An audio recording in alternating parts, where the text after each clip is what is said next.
Hello friends. इस lecture में हम साझा अथवा पार्टनरशिप के कुछ महत्वपूर्ण प्रश्नों की चर्चा करेंगे। तो चर्चा शुरू करने से पहले हम आपको बता दें, अपने स्टूडेंट्स के बेनिफिट के लिए हमने एक वेबसाइट बनाया है जो कि है education-adda.com। वेबसाइट की लिंक आपको इस वीडियो के डिस्क्रिप्शन बॉक्स में भी मिल जाएगी। तो क्या क्या आपको मिलेगा इस वेबसाइट पर, देखिए प्रीवियस ईयर्स के क्वेश्चन पेपर आपको मिल जाएंगे, सभी कम्पिटिटिव एग्जाम्स के टेस्ट सीरीज अवेलेबल होगा, कुछ इंपॉर्टेंट नोट्स अवेलेबल होंगे और साथ में टॉपिक वाइज वीडियो लेक्चर्स भी अवेलेबल है। ठीक है, तो देखिए कैसे आपको लाभ उठाना है। तो education-adda.com विजिट करना है, उसके बाद मेन्यू ऑप्शन में जाना है, मेन्यू ऑप्शन में जाकर कंपटीशन अड्डा विजिट करें। ठीक है, और वहां पर सारा रिसोर्स आपको अवेलेबल है। चलिए चर्चा शुरू करते हैं। देखिए क्या बोला जा रहा है इस सवाल में, तीन साझीदार हैं, ठीक है, तीन पार्टनर्स हैं ए बी सी, तीनों मिलकर एक व्यापार शुरू करते हैं और निवेश जो है 50,000 रुपए का करते हैं। और क्या बोला जा रहा है कि यदि ए ने बी से 4,000 रुपए अधिक लगाए हों तथा बी ने सी से 5,000 रुपए अधिक लगाए हों तो वर्ष के अंत में अगर मुनाफा दिया हुआ है कि 35,000 रुपए का होता है पूरा लाभ। ठीक है, तो ए का इस लाभ में कितना भाग होगा वो हमें ज्ञात करना है। तो देखिए मान लेते हैं ए जो है बी से 4,000 ज्यादा निवेश कर रहा है और बी सी से 5,000 ज्यादा, तो सबसे कम सी का होगा, तो सी का हम भाग मान लेते हैं। सी का जो निवेश है पूंजी उसकी x रुपए की है। ठीक है, माना सी की पूंजी, सी की पूंजी बराबर x रुपए। ठीक है, x रुपए हो गया आपका सी की पूंजी। अब देखिए तीनों की पूंजी का अनुपात जो है हमारा क्या हो जाएगा, तीनों की पूंजी, अच्छा चलिए यहाँ बी की पूंजी कितनी होगी, बी जो है सी से 5,000 अधिक निवेश कर रहा है, तो बी की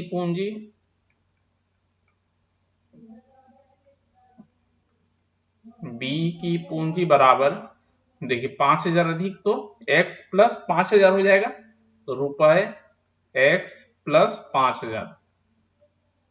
अब देखिए बी की पूंजी हमें पता है, अब बोल रहा है कि ए की पूंजी जो है बी से 4,000 ज्यादा है, तो ए की पूंजी हो जाएगी, ए की पूंजी बराबर बी से 4,000 ज्यादा, तो इसमें हम जोड़ देंगे 4,000, तो ये हमारा हो जाएगा x जोड़ 5,000, ये बी की पूंजी हो गई और इसमें 4,000 आपको और जोड़ने हैं, तो ये हमारा हो गया x जोड़ 9,000। ठीक है, रुपए में x जोड़ 9,000। अब देखिए पूरे व्यापार में जो पूंजी लगी वो 50,000 है। ठीक है, तो यहां से हमें मिल जाएगा, देखिए तीनों को जोड़ लेते हैं, x जोड़ 5,000 जोड़ x जोड़ 9,000। ठीक है, तीनों पूंजी मिला देंगे तो ये कितने के बराबर होनी चाहिए, 50,000 के बराबर। ठीक है, और यहां से देखिए जोड़ेंगे तो 3x बराबर कितना हो जाएगा, 50,000 में घटाना पड़ेगा हमें, 9 5 14,000। ठीक है, तो यहां से हमें मिल जाएगा x बराबर 36,000 भागा 3, 36,000 भागा 3, तो ये 12,000 हो जाएगा x का मान। ठीक है, अब देखिए हम तीनों की पूंजियों का अनुपात ज्ञात कर लेते हैं। अतः ठीक है, ए बी सी की पूंजियों का अनुपात, पूंजियों का अनुपात, अब देखिए x का मान तो हमें मिल गया है, तो अनुपात भी हम ज्ञात कर लेंगे। x हमारा क्या है, a की पूंजी नहीं c की पूंजी है। ठीक है, और a की पूंजी हमारी थी x जोड़ 9,000, तो 12,000 जोड़ 9,000 हो गया a की पूंजी जोड़ 9,000। वहीं b की पूंजी है आपकी x जोड़ 5,000, तो x हमारा 12,000 जोड़ 5,000, और c की पूंजी x है तो ये 12,000 की हो जाएगी। ठीक है, यहां से आपको देखिए क्या मिलेगा, 12,000 जोड़ 9,000 तो 21,000, 21,000, और b की पूंजी हो जाएगी 17,000 और c की पूंजी हो जाएगी 12,000। तो 1000 से भागा दे देंगे तो अनुपात हमारा हो जाएगा 21, 17 और 12। ठीक है, अब पदों का योग कितना हो जाएगा यहाँ? पदों का योग, इस अनुपात के जो पदों का योग है वो हो जाएगा 21 जोड़ 17 जोड़ 12।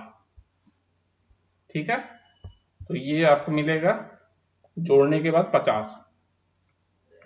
ठीक है, ए का भाग हमें ज्ञात करना है कि लाभ में, और कुल लाभ दिया हुआ है आपका 35,000 रुपए। अतः ए का भाग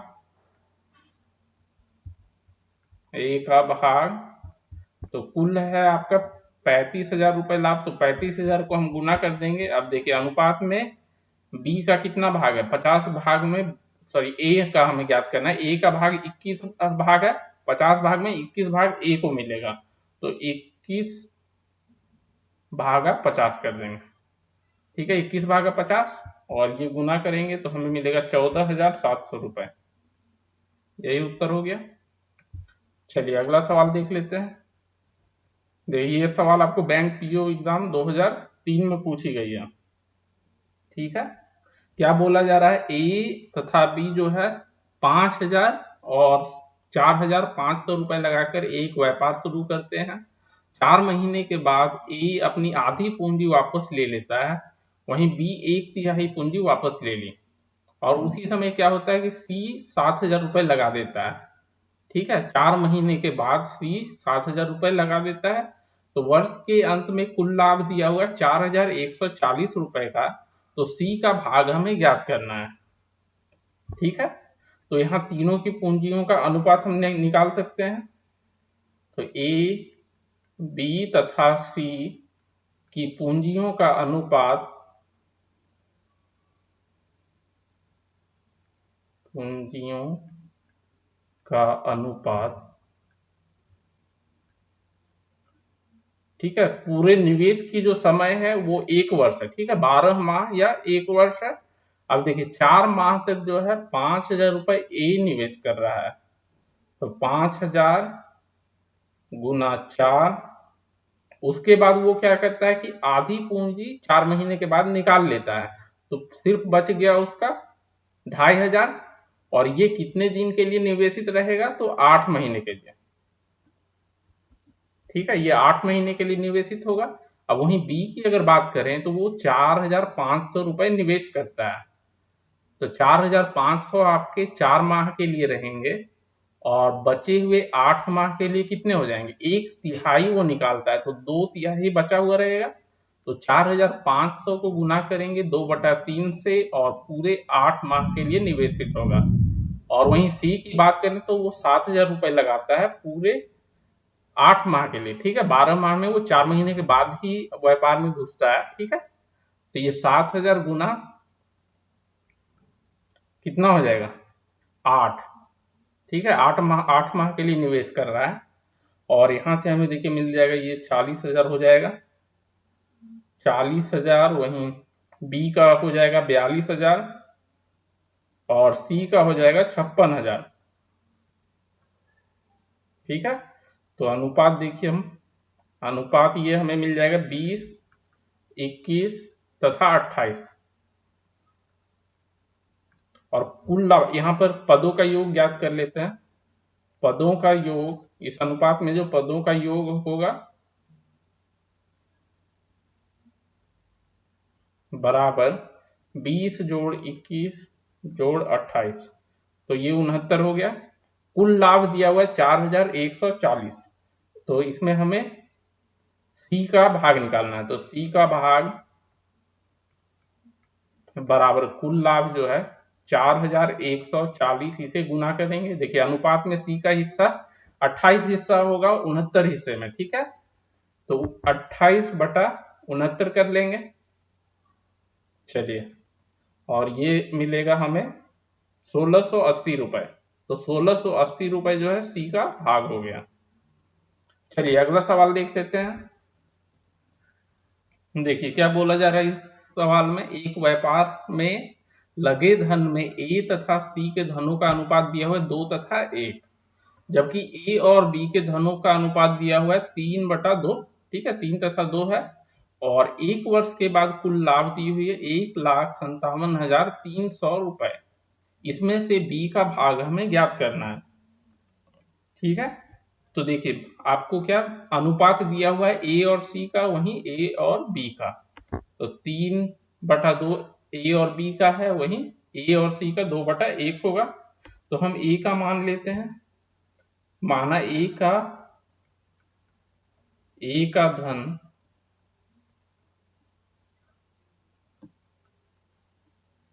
ठीक है, ए का धन है हमारा 3x मान लेते हैं, 3/2 दिया हुआ है, तो 3x ए का हो गया। तो बी का कितना हो जाएगा, तथा बी का धन 2x हो जाएगा। ठीक है, रुपए में 2x रुपए। अब चलिए ए का और बी का तो हमें पता चल गया, ए और बी। अब सी का हमें ज्ञात करना है। तो क्या बोला जा रहा है, ए और सी का जो अनुपात दिया हुआ है 2/1। ठीक है, ए और सी का अनुपात 2/1 दिया हुआ है। तो मतलब 3 हिस्सा में आपका 2 हिस्सा ए लगा रहा है। चलिए यदि ए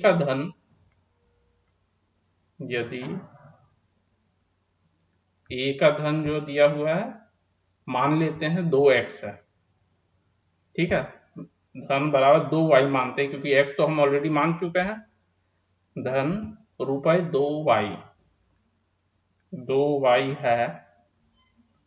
तो सी का धन कितना होगा, सी का धन बराबर x होगा, नहीं रुपए y हो जाएगा। ठीक है, 2/1 है तो रुपए y। अब देखिए यहाँ 2y की जगह अगर 3x हो जाए। ठीक है, यदि a का धन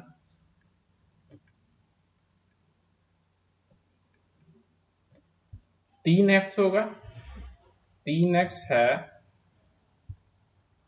यहाँ तो लिख दीजिए 3x है, तो c का धन कितना होगा, देखिए y/2y गुना 3x। ठीक है, ये रुपए में y कट जाएगा तो 3/2x, 3x/2। ठीक है, अब तीनों का धन हमें ज्ञात हो गया है। तो पूंजियों का जो अनुपात हो जाएगा, ए बी सी की पूंजियों का अनुपात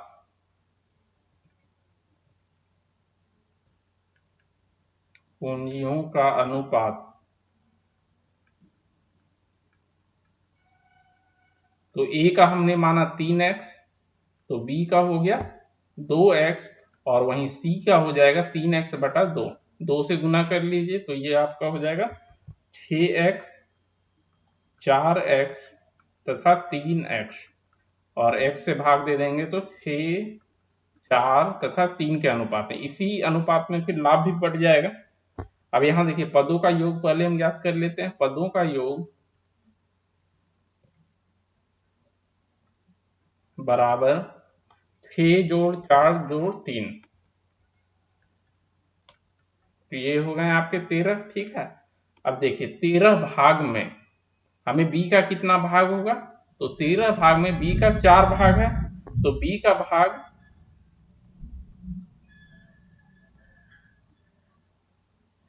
भाग हो गया आपको 13 भाग में 4 भाग, और कुल लाभ दिया हुआ 1,57,300।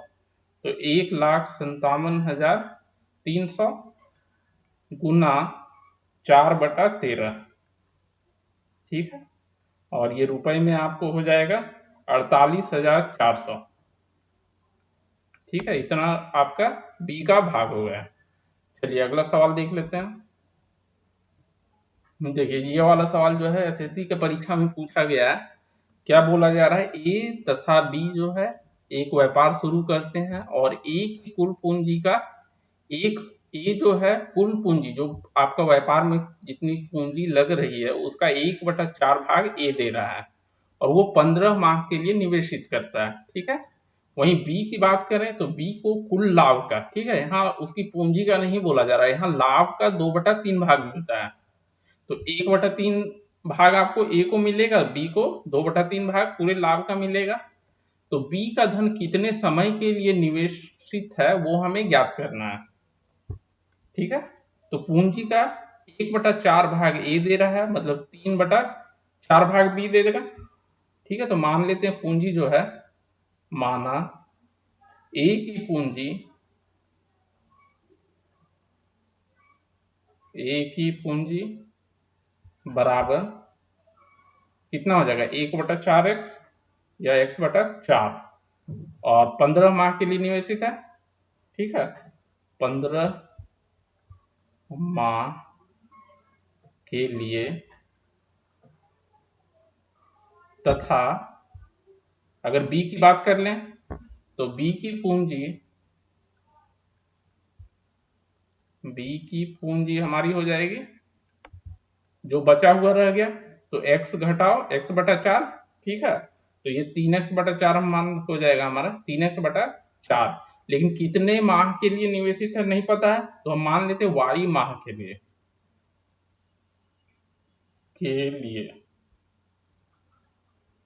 ठीक है, निवेश।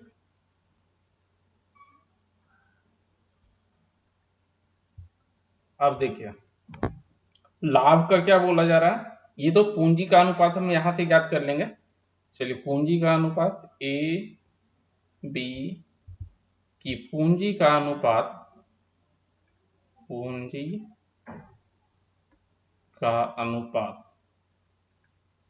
तो जिस अनुपात में आपकी पूंजी होगी उसी अनुपात में आपका लाभ भी बटेगा। ठीक है, तो पहले तो हम पूंजी का अनुपात यहां से निकाल लेते हैं, तो x/4 गुना कितने माह के लिए, 15 माह के लिए, और बी की अगर बात करें तो 3x/4 ये y माह के लिए। ठीक है, 4 से काट देंगे और x से भाग देंगे तो ये हमें मिल जाएगा 15 और 3, मतलब ये कितना हो गया, 3 से भाग 3y है इधर। ठीक है, तो 3 से भाग दे देते हैं तो 5 तथा y अनुपात ये हो जाएगा लाभ का। लेकिन लाभ का क्या दिया हुआ है, बी को कुल लाभ का 2/3। ठीक है, दिया गया क्या है, ए तथा बी का लाभ, ए तथा बी के लाभ का अनुपात, ठीक है, लाभ का अनुपात,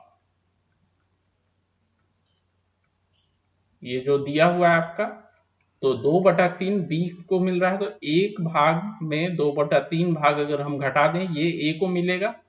ठीक है, वहीं बी को 2/3 भाग, तो यहाँ हो जाएगा 1/3 और 2/3, मतलब कि 1/2 अनुपात में। ठीक है, 1 तथा 2 के अनुपात में बटेगा, मतलब हम बोल सकते हैं कि 5/y बराबर 1/2।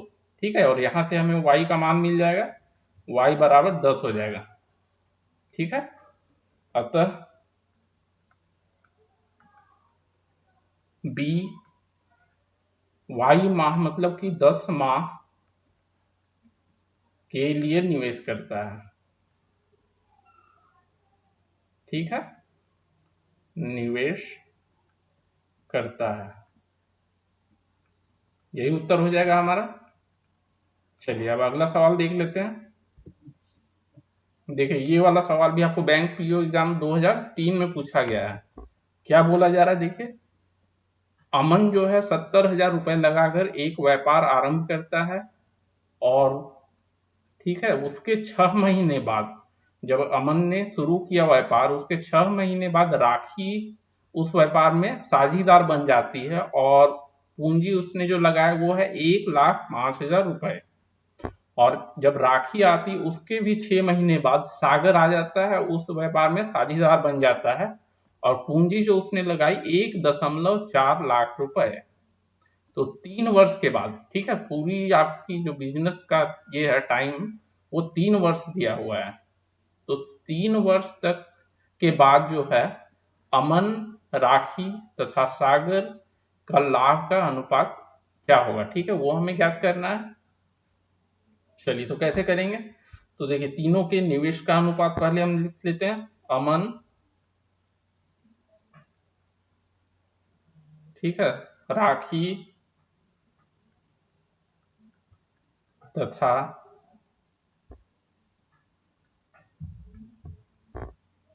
सागर, ठीक है, तीसरा सागर के पूंजियों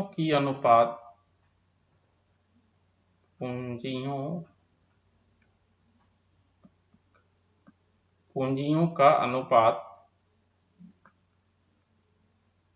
ठीक है, तो पूंजी का जो अनुपात होगा लाभ भी उसी अनुपात में बटेगा। अनुपात बराबर, देखिए 70,000 रुपए आपका अमन, 70,000 जो पूंजी होगी अमन की हो गई, और वो कितने माह के लिए निवेशित है, तो पूरे 3 वर्ष, ठीक है, 36 माह के लिए। वहीं अगर बात कर ले राखी की, तो वो 6 महीने बाद व्यापार में आती है, तो वो 2.5 वर्ष के लिए, ठीक है, वो 2.5 वर्ष के लिए निवेश करती है। और कितना निवेश कर रही है, 1,05,000 रुपए, 1,05,000, और 2.5 वर्ष मतलब कितने मंथ हो गए, 30 मंथ, 30 माह। और अगर सागर की बात करें तो वो राखी जब आती है उसके भी 6 महीने, मतलब कि अमन से अगर हम बोले तो वो 1 साल के बाद आता है, मतलब 2 साल के लिए वो निवेश करेगा, और पूरा लगा रहा है 1.4 लाख, मतलब 1,40,000 रुपए गुना 36, नहीं 24 हो जाएगा, ये 2 साल के लिए ही है, ठीक है, तो गुना 24। तो यहाँ से पूंजियों का अनुपात हमें मिल जाएगा, देखिए 70 गुना 6, 6 से हम भाग दे देते हैं, और इधर हो जाएगा आपका 105,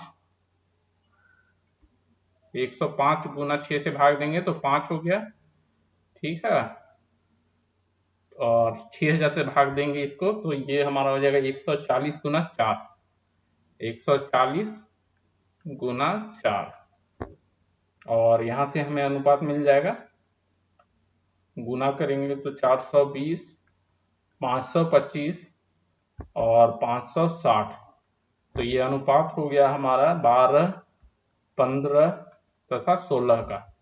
और हमें ज्ञात क्या करना है, देखिए कुल लाभ के अनुपात, अतः लाभ के अनुपात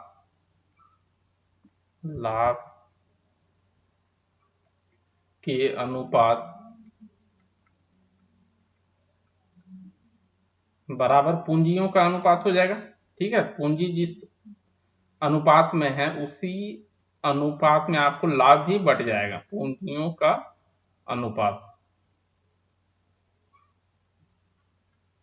और ये हमारा आया था 12:15:16, यही हमारा उत्तर हो जाएगा। ओके फ्रेंड्स, तो इस लेक्चर में हमने साझा अथवा पार्टनरशिप के कुछ महत्वपूर्ण प्रश्नों की चर्चा की। Okay, thank you.